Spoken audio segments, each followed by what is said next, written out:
आखिर कोरोना और इलेक्शन का हमारे देश में क्या रिलेशन है? क्या कोरोना सिर्फ वहीं फैल रहा है जहां इलेक्शन नहीं है, या कोरोना को इलेक्शन से कुछ एलर्जी है? ये देखकर हमें काफी बुरा लगता है जब हजारों लोग की भीड़ हमें एक साथ इलेक्शन कैंपेन में दिखाई देती है, वो भी बिना मास्क और सोशल डिस्टेंसिंग के। सबसे बड़ा दुख हमें तब होता है जब इन इंसिडेंट्स को हमारे देश के लीडर्स खुद एनकरेज करते हुए दिखाई देते हैं। जहां हमें क्राउड कम करने की कोशिश करना चाहिए, वहां हम क्राउड बढ़ाने वाले इवेंट्स को एनकरेज कर रहे हैं।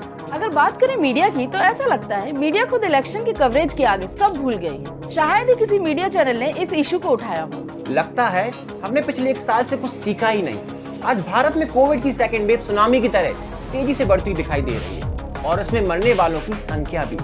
फिर से हमारे देश में कई स्टेट्स में लॉकडाउन लगा दिया गया है। रिसेंटली मध्य प्रदेश के सारे जिलों में वीकेंड लॉकडाउन का डिसीजन लिया गया, लेकिन सिर्फ एक जिले को वीकेंड लॉकडाउन में शामिल नहीं किया गया। रीजन? इलेक्शन। इसको सुनकर आप खुद बोलोगे, आखिर हमारे देश में चल क्या रहा है? ये स्कैम नहीं तो और क्या है? आज हमारे देश में डेली लाखों केसेस आ रहे हैं, जिसमें सबसे ज्यादा केसेस महाराष्ट्र से हैं। मध्य प्रदेश के छिंदवाड़ा जिले में आज सिचुएशन और भी ज्यादा क्रिटिकल है।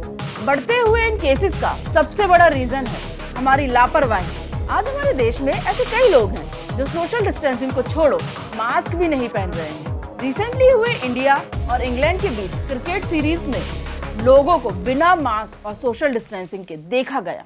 यही नहीं, हाल ही में हुए इलेक्शंस में कोविड के सारे प्रिकॉशंस की धज्जी उड़ा दी गई, और recently state government and CBSE के द्वारा लिए गए ऑफलाइन एग्जाम का डिसीजन। इतना सब होने के बावजूद भी आखिर इसके पीछे रिस्पॉन्सिबल कौन है? हमारे देश के पॉलिटिकल लीडर्स या हम सब? जब हमारे लीडर्स ही ऐसे इवेंट्स को एनकरेज करते हुए दिखाई देते हैं, तो कैसे हमारे देश की आम जनता उनके लिए गए डिसीजंस को फॉलो करेगी? आज हमारा देश पूरे वर्ल्ड में कोविड केसेस में दूसरे नंबर पर है। ऐसा लग रहा है मानो हम पिछले साल का फ्लैशबैक देख रहे हो। एक बार फिर हमारे देश के मजदूर लॉकडाउन के डर से अपने घर की ओर वापस जा रहे हैं। इन सब के चलते आज सबसे बड़ी क्रिटिकल सिचुएशन ये है कि हम कोविड से लड़ने की हालात में नहीं है।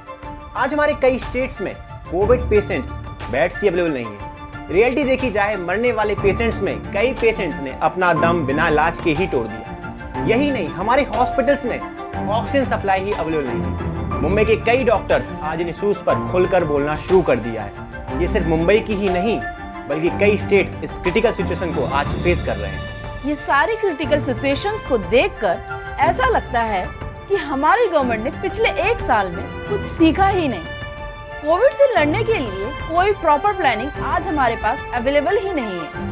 कई स्टेट गवर्नमेंट के पास स्टेट की हेल्थ के लिए फंड ही अवेलेबल नहीं है। फिर हम सोचते हैं आज जितना पैसा इन इलेक्शंस में खर्च किया जा रहा है, इन पैसों से कई लोगों की जान बचाई जा सकती है अगर हमारे लीडर्स हमारे लिए सोचें तो।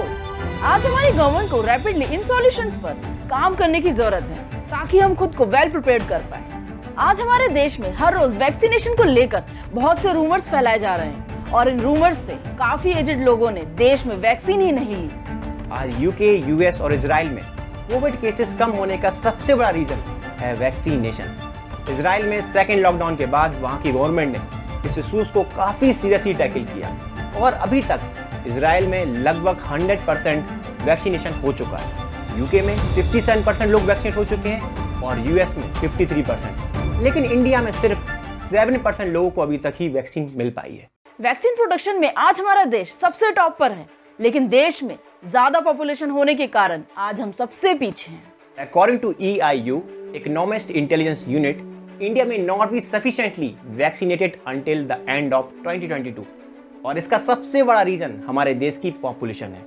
ऑलरेडी हमारे कई स्टेट्स में वैक्सीन की शॉर्टेज हो चुकी है, लेकिन इसके बाद भी अपने देश में बनी वैक्सीन पाकिस्तान और दूसरे देशों में सप्लाई हो रही है। इस समय जिन लोगों को वैक्सीन की सबसे ज्यादा जरूरत है, वो इस वैक्सीनेशन ड्राइव का हिस्सा ही नहीं है। इस लिस्ट में हमारे स्कूल और कॉलेज के students, academic staff, frontline worker और प्राइवेट कंपनीज के एम्प्लॉयज शामिल। क्या वैक्सीनेशन से कोविड की सारी प्रॉब्लम्स खत्म हो जाएंगी?